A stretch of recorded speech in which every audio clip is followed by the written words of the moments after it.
अस्सलाम वालेकुम दोस्तों, कैसे हैं आप सब। उम्मीद करता हूँ कि आप सब लोग बिल्कुल खैरियत से होंगे। ये हमारे पास इंग्लिश रोज़ का प्लांट है। तो आप देख सकते हैं कि सिर्फ एक फूल ही है इस पर। बाकी कोई चांसेस नहीं लग रहा है कि इस पर और ज़्यादा भी फ्लावरिंग होगी, लेकिन परेशान होने की बात नहीं। मैं अब आपको बताऊँगा कि किस तरह हम ज़्यादा से ज़्यादा इस पौधे पर फूल हासिल कर सकते हैं। तो उसके लिए कोई मुश्किल काम नहीं है, बहुत आसान काम है। सबसे पहले आपने कटर लेना है। कटर को आपने अच्छी तरह साफ़ कर लेना है। उसको किसी भी सैनिटाइज़र या फिर किसी भी साबुन से धो लेना है अच्छी तरह। तो उसके बाद करना है आपने ये है, क्योंकि ये हमारे पास छोटा पौधा, इतना बड़ा पौधा नहीं है, तो अब हम इसकी ना सॉफ्ट प्रूनिंग करेंगे। हार्ड प्रूनिंग इसलिए नहीं करेंगे क्योंकि छोटा पौधा है और अब सर्दी भी काफ़ी हो रही है, तो मे भी उसके नेगेटिव असरात हों इस पर। तो सॉफ्ट प्रूनिंग हम अब करने लगे हैं। तो हमने इसकी सॉफ्ट प्रूनिंग इस तरह करनी है कि बिल्कुल नज़दीक से नहीं, बल्कि थोड़ा थोड़ा छोड़कर हमने इसकी प्रूनिंग करनी है, जिस तरह मैं ये कर रहा हूँ, देख सकते हैं आप।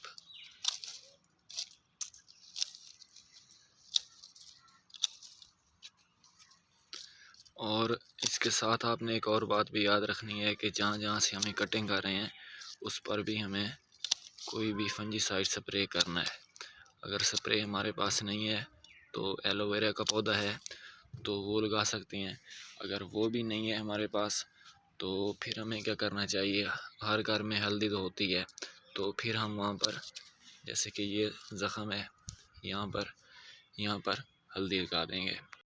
लें जी, ये हमारे पास इसकी सॉफ्ट प्रूनिंग हो गई है। तो अब हमने करना ये है कि मेरे पास भी कोई और फंजीसाइड स्प्रे वगैरह नहीं है इस वक्त, तो मैं भी हल्दी से गुजारा करूँगा, जुगाड़ लगाऊँगा। तो आपने ये जो ज़ख़म है जहाँ से हमने कटिंग की है, यहाँ पर हल्दी लगा देनी है। हल्दी ये एक फंजीसाइड ही है और इसका बहुत अच्छे रिज़ल्ट है, मैं पहले भी इस्तेमाल कर चुका हूँ इसे। तो इससे ये होगा कि आपके पौधे पर अब यहाँ से ज़ख़म है, यहाँ पर कोई भी बीमारी आने का ख़दशा नहीं है, बीमारी नहीं आएगी। प्रूनिंग करने के बाद आपने उसकी अच्छी तरह गुड़ाई कर देनी है। और अगर आपके पास कंपोस्ट है तो वो डाल दें, अगर वो नहीं है तो बहुत ही कम तादाद में DAP डाल दें और उसको ऊपर से पानी लगा दें। तो ये मैं वीडियो बना रहा हूँ, इंशाल्लाह इसका जो दूसरा पार्ट है उसके भी जो रिज़ल्ट होंगे इस पौधे के, वो भी आपसे मैं शेयर करूँगा। तो अब मैं आपको एक और पौधा दिखाता हूँ जिस पर मैंने पहले हार्ड प्रूनिंग की थी, तो उसके रिज़ल्ट भी आपसे शेयर करता हूँ। हाँ जी, ये देखें, ये हमारे पास एक और पौधा है जिस पर आप फ्लावरिंग देख सकते हैं। माशाल्लाह कितनी अच्छी फ्लावरिंग हुई हुई है। तो इसकी हमने हार्ड प्रूनिंग की थी, इतनी ज़्यादा भी हार्ड प्रूनिंग नहीं थी, लेकिन मैं उसे हार्ड प्रूनिंग कहूँगा, सॉफ्ट प्रूनिंग हमने नहीं की थी। तो इस पर अब एक और ये है कि ये देखें, अब ये यहाँ पर कली ख़त्म हो गई है, तो हमने यहाँ इसे अब हम अगर ऐसे काट देंगे तो नीचे से फिर 2 ब्रांचेस आएंगी, उस पर फिर फूल होंगे।